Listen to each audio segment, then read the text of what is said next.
बिस्मिल्लाहिर्रहमानिर्रहीम अस्सलाम वालेकुम। ग्लोबल वीज़ा टिप्स के साथ मैं हूं मिस्टर मियां अमर अली।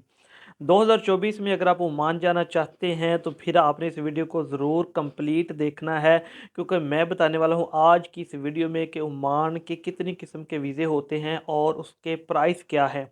इसके अलावा आप अगर पाकिस्तान से ओमान जाना चाहते हैं तो आपके लिए कौन सा वीज़ा जो है वो सबसे बेस्ट है।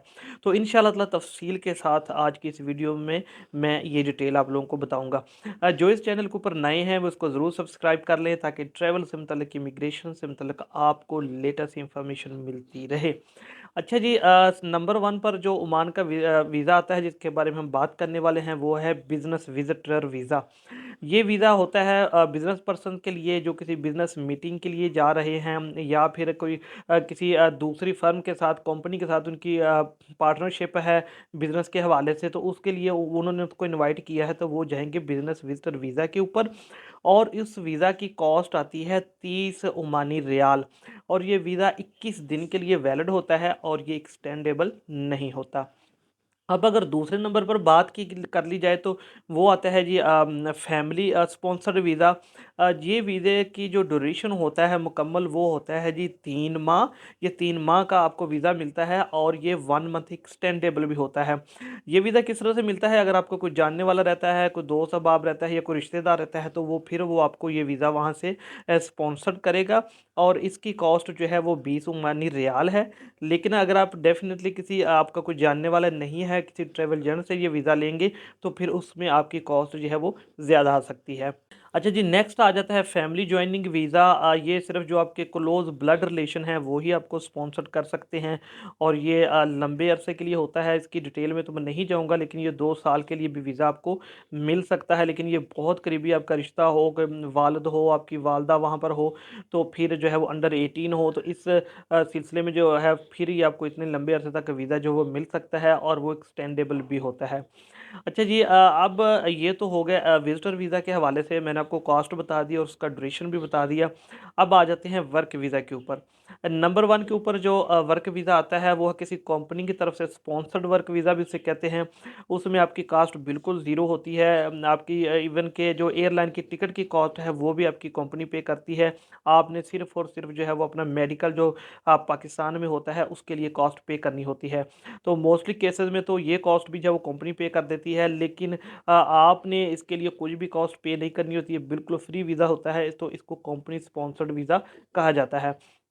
नेक्स्ट फिर आ जाता है जी आज़ाद वीज़ा, जिसे कहा जाता है कि आप किसी रबात से रब्ता करके उससे आज़ाद वीज़ा लेते हैं कि आप कहीं भी काम कर सकते हैं, लेकिन ये रिकमेंडेबल नहीं है।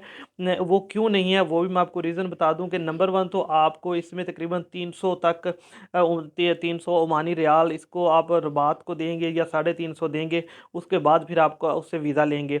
इसके अलावा आप हर मंथ अपनी सैलरी में से भी उसे 10 से 15 रियाल जो है वो बाकायदगी से देते रहेंगे, तभी फिर वो आपका नेक्स्ट जो है वो वीज़ा एक्सटेंड करवाएगा, वरना वो नहीं करवाएगा।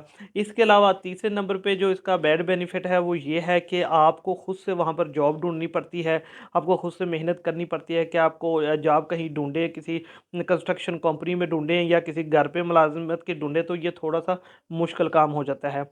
इससे रिलेटेड ही जो अगली कैटेगरी है वो भी आज़ाद वीज़ा की है, उसकी कास्ट जो तकरीबन आपको 600 से लेके 800 ओमानी रियाल आती है। उसमें ये होता है कि आप एक ही दफ़ा अमाउंट जो है वो पे कर देते हैं वहाँ पर, तो आपको हर महीने जो है वो जो 15 रियाल या 20 रियाल या 10 रियाल जो थी वो पे नहीं करना पड़ते। लेकिन मैं भी आपको ये रिकमेंड नहीं करूँगा, क्योंकि इसमें भी कंडीशन वही है कि आपको खुद से जाके वहाँ पर काम ढूँढना पड़ेगा, खुद से मेहनत करनी पड़ेगी, और अगर आपको काम नहीं मिलता तो बिल्कुल आप जो है वो फ़ारग बैठे रहेंगे। क्योंकि बहुत ज़्यादा कि लोग मुझे ईमान से कॉल करते हैं तो उनके पास जॉब्स नहीं होती, क्योंकि वो आज़ाद वीज़े के ऊपर गए होते हैं, तो उनके लिए फिर बाद में बहुत ज़्यादा मुश्किलात पेश आ जाती हैं।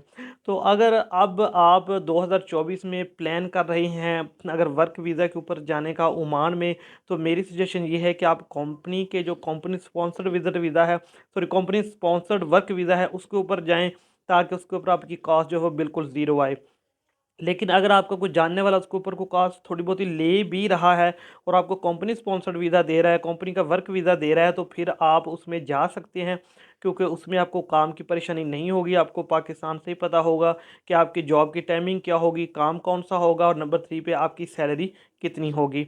तो अगर आप विजिट वीज़ा के ऊपर जाना चाहते हैं तो वो कैटेगरीज मैंने ऑलरेडी आपको जो है वो बता दी हैं और उनकी कॉस्ट भी बता दी है। तो उम्मीद करता हूँ कि ये ओमान के हवाले से 2024 की लेटेस्ट इंफॉर्मेशन जो मैंने आपसे शेयर की है आपको पसंद आई होगी। इससे रिलेटेड अगर कोई क्वेश्चन है तो आप हमें व्हाट्सअप कर सकते हैं। हमारे पास फ़िलहाल ओमान का वर्क वीज़ा नहीं है, क्योंकि बहुत से लोगों के जो क्वेश्चन है वो यही आने वाले हैं कि सर ओमान का वर्क वीज़ा दे दें, तो फ़िलहाल हमारे पास वर्क वीज़ा नहीं है। अगर को हमारे पास वर्क वीज़ा या कंपनी स्पॉन्सर्ड वीज़ा आता है तो मैं इंशाल्लाह उसके ऊपर एक अच्छी सी वीडियो बनाकर आप लोगों से शेयर करूंगा। तो इस वीडियो को आपने अपने दोस्तों के साथ ज़रूर शेयर करना है ताकि उन्हें भी इसकी कॉस्ट पता चल सके और ड्यूरेशन पता चल सके, ये कितनी देर का वीज़ा होता है। मुझे अपनी दुआओं में याद रखिएगा। अल्लाह हाफिज़।